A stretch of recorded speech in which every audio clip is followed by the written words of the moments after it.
전능하신 하나님 말씀 낭송.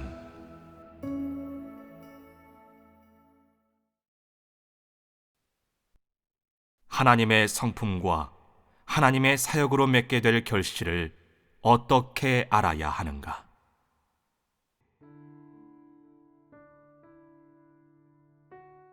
하나님이 사람의 결말을 정하는 방법과 기준, 그 어떤 생각과 결정이 있기 전에 너는 우선 너에 대한 하나님의 태도는 어떠하며 하나님은 어떻게 생각하는지를 알아야 한다. 그런 다음 자신의 생각이 옳은지 그른지 정해야 한다.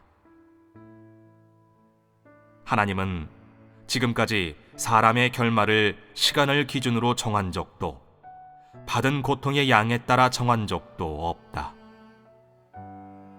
그렇다면 하나님은 무엇을 기준으로 사람의 결말을 정할까?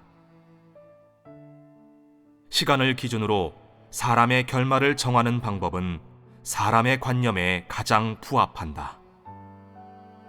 또한 헌금을 많이 내고 헌신도 많이 하고 대가도 많이 치르고 고난도 많이 받는 등 너희가 종종 보게 되는 사람들은 다 너희의 관념으로 볼 땐 하나님께 구원받을 수 있는 대상들이다. 그런 사람들이 보여주고 살아내는 것은 바로 사람의 관념 속에 있는 하나님이 사람의 결말을 정하는 기준인 것이다. 너희가 어떻게 생각하든 너희의 관념 속에 있는 기준들을 일일이 나열하지는 않겠다. 결론적으로 말해 하나님이 생각하는 기준이 아니라면 모두 사람이 상상해낸 것이고 사람의 관념이다. 내가 계속 너의 관념과 상상을 고집한다면 어떤 결과를 맞이하겠느냐? 그 결과는 아주 분명하다. 하나님은 너를 혐오하여 포기할 수밖에 없다. 그 원인은 내가 하나님의 마음과 뜻, 그리고 인류에 대한 하나님의 태도는 알려고 하지 않고 늘 하나님 앞에서 경험 많은 티를 내고 하나님과 힘겨루기를 하며 논쟁하려고만 들기 때문이다. 너의 그런 행위는 자신을 높이는 것이지 하나님을 높이는 것이 아니며 자기 자신을 믿는 것이지 하나님을 믿는 것이 아니다. 하나님은 그런 사람을 원하지 않고 구원하지도 않을 것이다. 내가 이런 관점을 버리고 지난날의 잘못된 관점을 바로잡아 하나님의 요구에 따른다면 아주 좋겠다. 지금부터 하나님을 경외하며 악에서 떠나는 도를 행하고 어디서든 하나님을 높이며 자신의 상상, 관점으로 자신을 규정하지 않고 하나님을 규정하지 않으면 참으로 좋겠다. 매사 하나님의 뜻을 구하며 인류에 대한 하나님의 태도를 알고 이해하면서 하나님의 기준으로 하나님을 흡족해 한다면 그야말로 너무나 좋겠다. 이는 내가 하나님을 경외하며 악에서 떠나는 길에 곧 들어서게 된다는 것을 의미한다. 하나님이 사람들의 이런저런 사상과 관점을 기준으로 사람의 결말을 정하지 않는다면 하나님은 과연 어떤 기준으로 사람의 결말을 정할까? 하나님은 시련을 통해 사람의 결말을 정한다. 여기에는 두 가지 기준이 있다. 첫째는 사람이 시련을 받는 횟수이고, 둘째는 시련을 통한 결과이다. 이 두 가지 기준에 따라 사람의 결말을 정한다. 이제 이 두 가지 기준에 대해 자세하게 이야기해보자. 첫째, 한 사람에게 하나님이 준 시련이 닥칠 때 하나님은 그것이 하나님의 손길이 임한 것이고 하나님이 마련한 환경임을 분명히 알게 해줄 것이다. 너의 분량이 작다면 하나님은 내 분량에 맞고 내가 깨닫고 감당할 수 있는 시련들을 마련하여 너를 검증한다. 너의 무엇을 검증하겠느냐? 하나님을 향한 너의 태도를 검증한다. 이 태도가 중요한 것일까? 당연히 중요하다. 그것도 특별히 중요하다. 이 태도가 바로 하나님이 원하는 결과이기 때문에 사람의 태도는 하나님에게 있어 가장 중요하다. 그렇지 않다면 하나님이 그토록 공을 들여 사람에게 이런 사역을 하지 않을 것이다. 하나님은 시련을 통해 하나님에 대한 너의 태도를 보려고 하고 내가 올바른 길을 가고 있는지 하나님을 경외하며 악에서 떠나고 있는지 보려고 한다. 그러므로 당시 내가 깨달은 진리가 많든 적든 하나님이 주는 시련은 너에게 임할 것이다. 그리고 내가 깨닫는 진리가 많아짐에 따라 하나님은 계속해서 너에게 알맞은 시련을 마련할 것이다. 너에게 또다시 시련이 임할 때 하나님은 그때의 내 관점과 생각과 하나님에 대한 태도에 발전이 있는지를 보고자 한다. 어떤 사람들은 이렇게 말한다. 하나님은 왜 자꾸 사람의 태도를 보려고 하시죠? 사람이 이렇게 진리를 실천하는 것을 하나님은 다 보고 계시지 않습니까? 사람의 태도까지 봐서 뭐 합니까? 이것은 참으로 어리석은 말이다. 하나님이 이렇게 행한다는 건 그 속에 반드시 하나님의 뜻이 있다는 말이다. 하나님은 항상 사람의 곁에서 사람의 말과 일거수일투족을 살피고 마음과 생각까지 하나하나 다 살펴본다. 하나님은 사람의 선행, 사람의 잘못과 과오, 더 나아가 사람의 패역과 배반 등 사람에게서 일어나는 모든 일을 일일이 기록하여 사람의 결말을 정하는 증거로 삼는다. 하나님의 사역이 점차 깊어질수록 내가 들은 진리도 점점 많아지고 내가 받아들인 긍정적인 사물과 긍정적인 정보와 진리의 실제도 점점 많아질 것이다. 그렇게 되면 너에 대한 하나님의 요구도 높아질 것이며 하나님은 너에게 더 큰 시련을 마련할 것이다. 이는 그 기간 하나님에 대한 너의 태도에 발전이 있었는지 검증하기 위함이다. 물론 그때 하나님은 너의 관점과 내가 깨달은 진리 실제가 서로 부합되기를 요구한다.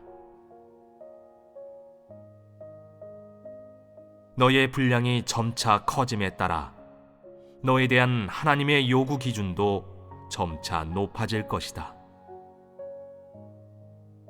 내가 어릴 때 하나님은 매우 낮은 기준을 설정해 주지만 너의 분량이 좀 커졌을 때는 그에 상응해 좀 더 높은 기준을 설정해 줄 것이다. 그러나 내가 모든 진리를 깨닫게 되었을 때 하나님은 어떻게 할까? 하나님은 너에게 더 큰 시련이 임하게 할 것이다.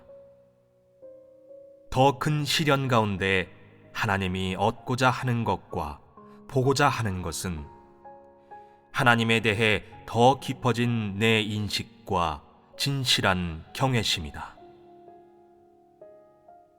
그때 하나님이 내게 요구하는 바는 내 분량이 작을 때의 요구보다 더 높고 가혹할 것이다. 하나님이 사람에게 시련을 주는 기간, 하나님이 이루려는 건 어떤 걸까? 하나님은 사람이 마음을 하나님께 드리기를 끊임없이 요구한다. 어떤 사람들은 이렇게 말한다. 마음을 어떻게 드려요? 저는 본분도 이행하고 가정과 직장도 내려놓았고 헌신도 했습니다. 이 모든 게 이미 마음을 하나님께 드렸다는 표현 아닌가요? 거기다 더 어떻게 마음을 드리라는 겁니까? 설마 이런 방식들은 하나님께 마음을 드리는 행위가 아니란 말인가요? 하나님은 대체 구체적으로 뭘 요구하시는 건가요? 그 요구는 매우 간단하다. 사실 각 단계의 시련 속에서 어떤 사람들은 정도는 다르나 이미 마음을 하나님께 드렸다. 하지만 대부분의 사람들은 단 한 번도 마음을 하나님께 드린 적이 없다. 하나님이 너에게 시련을 줄 때 하나님은 너의 마음이 하나님께로 향하고 있는지 아니면 육체나 사탄에게로 향하고 있는지를 본다. 하나님이 너에게 시련을 줄 때 내가 하나님과 대립하는 편에 서 있는지 아니면 하나님의 마음에 합하는 입장에 서 있는지를 본다. 내 마음이 하나님 편에 있는지 없는지를 보는 것이다. 내가 어릴 때 내 믿음은 시련 가운데 한없이 나약하다. 깨달은 진리가 많지 않아서 어떻게 해야 하나님의 마음을 흡족해 할 수 있는지 정확하게 알지 못한다. 하지만 내가 진심을 다해 하나님께 기도하고 마음을 하나님께 드려 하나님이 모든 것을 주도하게 하고 자신이 가장 소중하게 여기는 것을 모두 하나님께 바치고자 한다면 이미 마음을 하나님께 드린 것이다. 내가 들은 도와 깨달은 진리가 점점 많아지면 너의 분량도 점차 성장하게 된다. 그때 너에 대한 하나님의 요구 기준은 내가 어릴 때 요구했던 기준이 아니라 그보다 더 높은 기준일 것이다. 사람이 마음을 점차 하나님께 드리게 되면 마음이 점차 하나님과 가까워지게 된다. 사람이 진실로 하나님과 가까이 할 수 있게 되면 하나님을 경외하는 마음이 점점 더 생기게 된다. 하나님이 원하는 것은 바로 이런 마음이다. 하나님이 누군가의 마음을 얻으려고 할 때면 그 사람에게 여러 차례 시련을 준다. 시련들을 주는 기간, 하나님이 그 사람의 마음을 얻지 못하고 그의 어떤 태도도 보지 못할 수 있다. 다시 말해, 하나님을 경외하는 실천과 태도를 보지 못하고 악에서 떠나려고 하는 태도와 결심도 보지 못할 수 있다. 그러면 하나님은 여러 차례 시련을 준 뒤 그 사람에 대한 인내심을 접고 더 이상 관용도 베풀지 않으며 시련도 주지 않을 것이다. 또 더 이상 그 사람에게 사역하지도 않을 것이다. 그렇게 되면 그의 결말은 무엇을 의미할까? 그의 결말은 결말이 없음을 의미한다. 그는 어떤 악행을 저지른 게 아닐 수도 있고 방해와 교란을 하지 않았을 수도 있으며 공개적으로 하나님을 대적하지 않았을 수도 있다. 하지만 그는 하나님을 향해 마음을 감추고 하나님에 대해 명확한 태도와 관점을 보이지 않았다.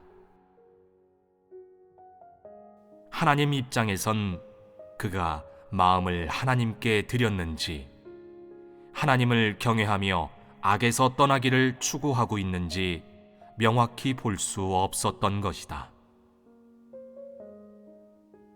하나님은 그런 사람을 더 이상 인내해 주지도, 그 어떤 대가도 지불해 주지도, 긍휼을 베풀어 주지도 않고 더 이상 그에게 어떤 사역도 하지 않는다. 그런 사람은 하나님을 믿는 생애가 이미 끝난 것이다. 하나님이 그 사람에게 준 여러 번의 시련 속에서 하나님이 원하는 결과를 얻지 못했기 때문이다. 그래서 나는 일부 사람들에게서는 성령의 깨우침과 비피춤이 있었던 것을 본 적이 없다. 그런 사실을 어떻게 알았을까? 그 사람은 오랫동안 하나님을 믿으면서 겉으로는 열정적으로 뛰어다녔고 책도 많이 보고 일도 많이 했다. 필기 노트도 10권이 넘고 글귀와 이치도 많이 이해했다. 하지만 발전하는 모습은 전혀 찾아볼 수 없었고 하나님에 대한 관점이나 명확한 태도도 전혀 볼 수 없었다. 다시 말해 그 사람의 마음을 볼 수 없었다. 그의 마음은 늘 베일에 쌓여 있고 봉쇄되어 있었다. 하나님을 향해 봉쇄되어 있었다는 말이다. 그래서 하나님은 그 사람에게서 진실한 마음을 보지 못했고 하나님에 대한 진실한 경외심도 보지 못했다. 그 사람이 하나님의 도를 어떻게 행했는지는 더더욱 보지 못했다. 하나님은 그런 사람을 지금까지도 얻지 못했는데 이후라고 얻을 수 있겠느냐? 그럴 수 없다. 얻지 못할 대상에게 하나님이 강요를 하겠느냐? 강요하지 않는다. 그렇기 때문에 지금 그런 부류 사람에 대한 하나님의 태도는 어떠하겠느냐? 혐오하여 포기하시고 상대하지 않으십니다. 상대하지 않는다. 하나님은 그런 사람들을 상대하지 않고 혐오하여 포기한다. 너희는 그 말을 아주 빠르고 정확하게 기억했구나. 아주 잘 알아들었다. 어떤 사람들은 처음 하나님을 따를 때 어리고 무지하여 하나님의 뜻을 깨닫지 못하고 하나님을 어떻게 믿어야 할지도 몰라 인위적이고 잘못된 방식으로 하나님을 믿고 따른다. 시련이 닥쳐도 전혀 의식하지 못하고 하나님의 깨우침과 인도에 대해 아주 무감각하다. 마음을 하나님께 드리는 것이 무엇인지, 시련 속에서 굳게 서는 것이 무엇인지 알지 못한다. 이런 사람들에게 하나님은 어느 정도의 기한을 주어 그 기한 내에 하나님이 주는 시련이 무엇을 의미하는지, 하나님의 뜻이 무엇인지를 알게 하고 그런 다음 자신의 관점을 밝힐 수 있도록 한다. 하나님은 그 단계에 있는 사람을 아직도 기다리고 있다. 자신의 관점들로 마음이 이리저리 흔들려 흔쾌히 마음을 하나님께 드리지 못하고 일부 기본적인 진리들은 실천하면서도 큰 시련이 닥치면 이내 도망가고 포기하려는 사람에 대해 하나님은 어떤 태도를 취할까? 하나님은 그런 사람에게도 여전히 일말의 기대를 품고 있다. 그 결과는 사람의 태도와 행동에 달렸다. 사람이 적극적으로 발전해 나가지 않는다면 하나님은 어떻게 하겠느냐? 포기한다. 하나님이 너를 포기하기 전에 내가 이미 스스로를 포기했기 때문이다. 그렇다면 너는 하나님이 너를 포기했다고 탓해서는 안 된다. 그렇지 않으냐? 이렇게 하는 것이 공평하지 않으냐? 그렇습니다. 현실적인 문제와 연관되어 있는 사람의 궁색한 모습. 또 다른 한 부류 사람들이 있는데 그들의 결말은 가장 비참하다. 그들은 내가 가장 언급하고 싶지 않은 부류이다. 그들의 결말이 비참하다는 것은 하나님께 징벌을 받았거나 그 사람들에 대한 하나님의 요구가 가혹해서가 아니다. 그것은 그들이 자초한 일이기 때문이다. 즉, 사람들이 흔히 말하는 자업자득이다. 이들은 어떤 부류의 사람이냐? 바른 길을 가지 않아서 일찌감치 결말이 드러난 사람이다. 이런 사람은 하나님이 보기에 가장 혐오스러운 대상이다. 사람의 말을 빌려 하자면 이런 사람은 가장 비참하다. 이 부류의 사람들은 하나님을 따르면서 처음에는 무척 열성적이고 대가도 많이 치렀으며 하나님 사역의 앞날을 아주 긍정적으로 바라보고 자신의 미래에 대해서도 상상으로 가득했다. 또 하나님에 대해서 믿음이 충만했으며 하나님이 사람을 온전케 하고 사람에게 아름다운 종착지를 줄 것이라고 믿었다. 하지만 하나님이 사역하는 기간 어떤 이유로 인해 도망가 버렸다. 이 도망가 버렸다는 말은 무엇을 뜻할까? 작별 인사도 없이 떠나버리고 말 한마디 없이 사라져버린 것이다. 이런 사람들은 입으로는 하나님을 믿는다고 하지만 하나님을 믿는 길에서 뿌리를 내리지 못했기 때문에 믿은 시간이 얼마나 오래됐든 상관없이 하나님을 떠날 수 있다. 어떤 사람은 장사하러 떠났고 어떤 사람은 살림 때문에 떠났으며 어떤 사람은 큰 돈을 벌러 갔고 어떤 사람은 결혼하고 애를 낳는 삶을 위해 떠났다. 이런 부류 사람 중 일부는 양심의 가책으로 돌아오려고 한다. 또 일부는 아주 비참하게 살고 있다.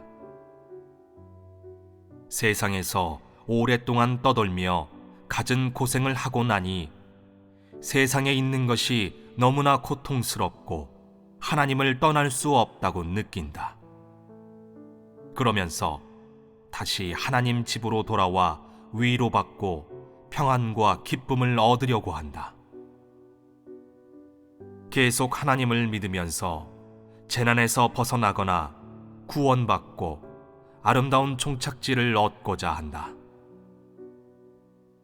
그 사람은 하나님의 큰 사랑은 한량 없고 하나님의 은혜는 무궁무진하여 사람이 이전에 어떠했든지 하나님은 자신을 용서해 주고 자기의 과거를 포용해 줄 것이라고 여기기 때문이다. 그들은 말끝마다 돌아와 본분을 이행하겠다고 한다. 심지어 어떤 사람들은 교회에 얼마간 제물을 바치는 방법을 통해 다시 한번 하나님 집으로 돌아오려고 한다. 그런 사람들에 대해 하나님은 어떤 태도를 취할까? 하나님은 그들의 결말을 어떻게 정할 것 같으냐? 너희가 말해보아라. 원래는 하나님이 그런 사람을 받아들이실 거라고 생각했었습니다. 하지만 방금 교제를 듣고 나니 아마 다시는 받아들이지 않으실 것 같다는 생각이 듭니다. 이유를 말해보아라. 그런 사람은 죽지 않는 결말을 위해 하나님 앞에 오려는 것이지 진심으로 돌아와 하나님을 믿으려고 하는 것이 아니기 때문입니다. 하나님의 사역이 곧 끝난다는 것을 알고는 돌아와 복을 받으려는 헛된 꿈을 품고 있습니다. 그 사람이 하나님을 진심으로 믿는 것이 아니니 하나님이 받아주지 않을 거라는 말이다. 그렇지? 네, 제가 깨달은 바에 의하면 그런 사람은 기회주의자입니다. 하나님을 진심으로 믿으려고 오는 사람이 아니라고 생각합니다. 그런 사람은 하나님을 믿으러 오는 것이 아니라 기회주의자라고 말했다. 그것도 아주 잘 말했다. 기회주의자는 누구나 다 증오한다. 상황에 따라 태도를 바꾸고 이익이 없는 일엔 움직이지 않으니 증오해야 마땅하다. 다른 관점을 가진 형제 자매들이 있느냐? 다시 받아들이지 않으실 거라고 생각합니다. 왜냐하면 지금은 하나님의 사역이 곧 끝나고 사람의 결말을 정하실 시점이기 때문입니다. 이럴 때 돌아오려고 하는 것은 진실로 진리를 추구하기 위한 것이 아니라 재난이 닥치는 것을 보았거나 어떤 외부 요소의 영향을 받았기 때문입니다.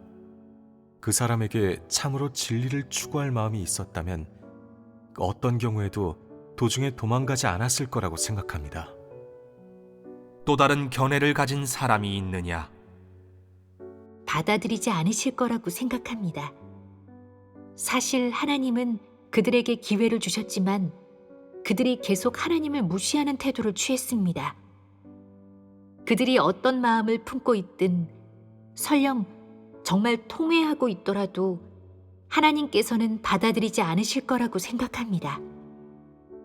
하나님께서 많은 기회를 주셨음에도 하나님을 떠나겠다는 태도를 분명히 밝혔기 때문에 지금 다시 돌아오려고 해도 받아들이지 않으실 거라고 생각합니다. 저도 하나님은 이런 사람을 받아들이지 않으실 거라는 말에 동의합니다. 참도를 보고 하나님의 사역을 그렇게 오랫동안 체험했음에도 다시 세상으로 사탄의 품속으로 돌아갔다는 것은 하나님에 대한 엄청난 배반을 의미하기 때문입니다.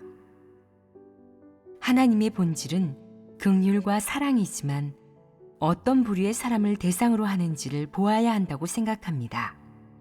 만일 하나님 앞에 와서 위로와 기댈 곳을 찾으려고 한다면 그는 결코 진심으로 하나님을 믿는 사람이 아닙니다. 그런 사람에 대한 하나님의 긍휼은 거기에서 끝났다고 생각합니다. 하나님의 본질은 긍휼인데 왜 그런 부류의 사람에게는 더 이상 긍휼을 조금도 베풀지 않겠느냐? 조금이나마 긍휼을 베풀면 그에게도 기회가 생기지 않겠느냐? 이전의 사람들은 늘 이런 말을 했다. 하나님은 모든 사람이 구원받기를 바라시지 아무도 침륜되는 것을 바라시지 않습니다. 양 100마리 중 한 마리를 잃으면 하나님은 99마리를 버려두고 그 한 마리를 찾으십니다. 지금 그들이 진실로 하나님을 믿는다면 그 점을 봐서라도 하나님은 그들을 받아들이고 두 번째 기회를 주어야 할까? 이 문제는 사실 대답하기 어렵지 않다. 매우 간단하다. 너희가 정말 하나님을 알고 하나님에 대한 참된 인식이 있다면 무수히 많은 설명과 추측이 필요가 없다. 그렇지 않으냐? 너희의 대답들은 근접하긴 했지만 여전히 하나님의 태도와는 거리가 멀다. 방금 너희 중 일부는 하나님은 그런 사람을 받아들이지 않을 거라며 확신에 찬 관점을 이야기했다. 그런가 하면 어떤 이들은 하나님이 받아들일 수도 있고 그러지 않을 수도 있다며 명확하지 않은 관점을 보였다. 비교적 중립적인 태도다. 또 어떤 이들은 하나님이 그런 사람을 받아들였으면 하는 관점을 가지고 있었다. 애매모호한 태도다.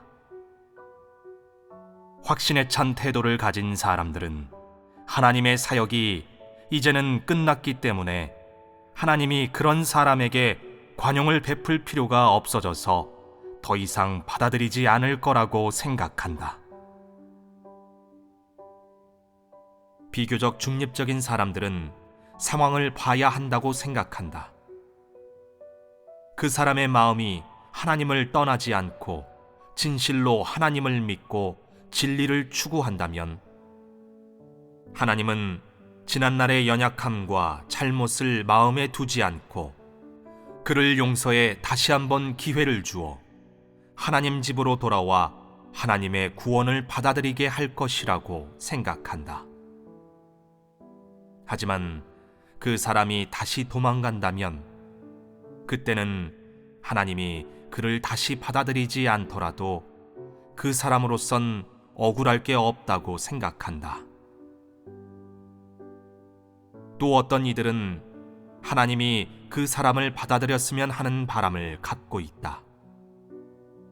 이렇게 생각하는 사람들은 하나님이 대체 그 사람을 받아들일지 명확히 알지 못한다. 만약 하나님이 받아들일 거라고 생각했는데 막상 하나님이 받아들이지 않는다면 그건 자신과 하나님의 관점이 맞지 않는 것 같고 반대로 하나님은 그를 받아들이지 않을 거라고 생각했는데 막상 하나님이 사람을 무한히 사랑하기에 기회를 한 번 더 주고 싶다고 하면 또 사람의 무지함이 드러나는 게 아닌가 싶은 것이다. 어쨌든 결론적으로 너희는 각자의 관점들을 가지고 있다. 너희의 관점은 너희의 생각에서 비롯된 인식이다. 또한 진리와 하나님의 뜻에 대한 깨달음의 깊이가 드러난 것이기도 하다. 그렇게 말할 수 있지 않으냐? 이 일에 대해 너희가 관점을 가지고 있는 것은 매우 좋은 일이다. 하지만 너희의 관점이 맞는지는 아직 의문이다. 너희들은 모두 걱정스럽지 않으냐? 어떤 관점이 맞는 걸까? 난 잘 알지 못하겠고 하나님께서 어떻게 생각하시는지도 모르겠어. 더구나 하나님이 알려주신 적도 없는데 어떻게 생각하시는지 내가 어떻게 알겠어? 사람에 대한 하나님의 태도는 사랑이잖아. 지난날 하나님의 태도를 보면 하나님은 분명 받아들이실 거야. 하지만 하나님의 지금 태도는 어떠신지 잘 모르니 나로서는 받아들일 수도 있고 그러지 않을 수도 있다고 대답할 수밖에 없지. 아주 우스운 일 아니냐? 정말 너희를 난처하게 했구나. 이런 일에 대해 너희에게 올바른 관점이 없다면 정말 그런 사람이 너희 교회에 찾아올 경우 어떻게 대처하겠느냐? 제대로 대처하지 못하면 하나님을 거스를 수도 있는 일이다. 이건 아주 위험한 일이 아니냐? 방금 얘기한 이 일에 대해 내가 왜 너희의 생각을 물어보았겠느냐? 너희의 관점을 테스트하려 한 것이다. 너희가 하나님에 대해 얼마나 알고 있는지, 하나님의 뜻과 하나님의 태도에 대해 얼마나 이해하고 있는지 테스트하려 한 것이다. 답은 무엇이냐? 그 답은 너희가 말한 관점이다. 일부 사람들은 아주 보수적이고 일부 사람들이 말한 것은 다 추측하고 상상해낸 것이다. 무엇을 추측이라고 하느냐? 바로 하나님이 어떻게 생각하고 있는지 종잡을 수 없어 아무런 근거 없이 하나님은 이렇게 저렇게 생각할 것이라고 예상하는 것이다. 사실 자기 자신도 옳은지 그른지 모르면서 그런 애매한 관점을 말한다. 이런 사실 앞에서 너희는 무엇을 보았느냐? 사람은 하나님을 따르면서도 하나님의 뜻을 중요시하는 경우가 드물고 하나님의 마음과 인류에 대한 하나님의 태도에 주의를 기울이는 경우도 너무도 적다는 사실이다. 사람은 하나님의 마음을 알지 못하고 있다. 그래서 하나님의 뜻과 관련되거나 하나님의 성품과 관련된 질문을 던지면 갈피를 못 잡고 당황해 추측하거나 아무 대답이나 해버리는 것이다. 이것은 어떤 태도이냐? 이는 하나의 사실을 증명한다. 즉, 많은 사람이 하나님을 믿으면서도 하나님을 있는 듯 없는 듯한 공기 같은 존재로 여기고 있다는 사실이다. 왜 이렇게 말할까? 그것은 너희가 일이 닥칠 때마다 늘 하나님의 뜻을 모르기 때문이다. 왜 모를까? 지금 모르는 것이 아니라 시종일관 이 일에 대한 하나님의 태도가 무엇인지 모른다는 것이다. 내가 하나님의 태도를 꿰뚫어 보지 못하고 알지도 못할 때 곰곰이 생각해 본 적이 있느냐? 구해 본 적이 있느냐? 교제해 본 적이 있느냐? 없다. 이것은 하나의 사실을 실증한다. 즉, 내가 믿는 하나님과 진정한 하나님은 아무런 관련이 없다는 사실이다. 또한 너는 하나님을 믿으면서 자신의 뜻만 되새기고 리더의 뜻만 되새기며 하나님 말씀 겉면에 도리적인 뜻만 되새길 뿐 진정으로 하나님의 뜻을 알고자 하거나 구하지 않았다는 사실이다. 그렇지 않으냐? 이런 상황의 본질은 아주 심각하다. 오랜 세월 나는 하나님을 믿는 많은 사람을 보아왔다. 그들은 하나님을 무엇으로 믿어왔느냐? 일부 사람들은 하나님을 공기처럼 대하며 믿어왔다. 그들은 하나님의 존재 여부를 묻는 질문에 대해 답이 없다. 왜냐하면 그런 사람은 하나님의 존재 여부를 느끼지도 의식하지도 못했고 분명한 깨달음과 인식은 더 말할 나위도 없으며 잠재의식상에서 하나님이 존재하지 않는다고 여기기 때문이다. 일부 사람들은 하나님을 사람처럼 대하며 믿어왔다. 즉, 자신이 하지 못하는 일은 하나님도 하지 못한다고 여기고 자신이 생각하는 대로 하나님도 생각할 것이라고 여겼다. 그리고 하나님에 대해서는 볼 수도 만질 수도 없는 사람이라고 정의한다. 또 일부 사람들은 하나님을 목석으로 대하며 믿어왔다. 그들은 하나님에겐 희로애락이 없다고 생각한다. 하나님은 석상 같아서 어떤 일에도 태도나 관점이나 생각이 없고 사람의 뜻에 지배당한다고 생각한다. 하나님을 위대한 존재로 여겼다가 보잘것없는 존재로 여겼다가 하며 자기가 믿고 싶은 대로 믿는다. 사람이 죄를 지어 하나님의 긍휼과 관용과 사랑이 필요할 때는 하나님이 마땅히 긍휼을 베풀어 주어야 한다는 것이다. 이 부류의 사람들은 머리로 하나님을 상상해낸다. 그렇게 상상해낸 하나님이 자신들의 필요를 공급할 수 있게 하고 자신들의 모든 욕망을 충족시킬 수 있게 한다. 언제, 어디서, 어떤 일을 하든 이런 상상으로 하나님을 대하고 하나님을 믿는다. 심지어 어떤 사람은 하나님의 성품을 거슬렀으면서도 하나님이 구원해 줄 것이라고 생각한다. 하나님의 사랑은 한량 없고 하나님의 성품은 공의로우니 사람이 아무리 하나님을 거슬러도 하나님은 기억하지 않을 것이라고 여기기 때문이다.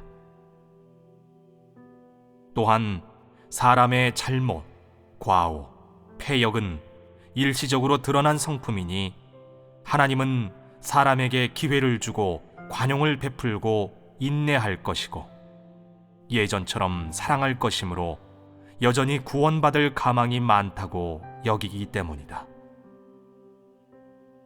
사실 사람이 어떤 방식으로 믿든 진리를 추구하지 않는다면 하나님 입장에선 사람에 대해 부정하는 태도를 취한다. 너는 하나님을 믿는 동안 하나님 말씀책을 보배처럼 여기면서 날마다 보고 읽었겠지만 막상 진정한 하나님은 한쪽에 방치해 두고 그를 공기처럼 사람처럼 여겼고 또 어떤 사람은 하나님을 아예 목석처럼 대했기 때문이다. 내가 왜 이렇게 말하겠느냐?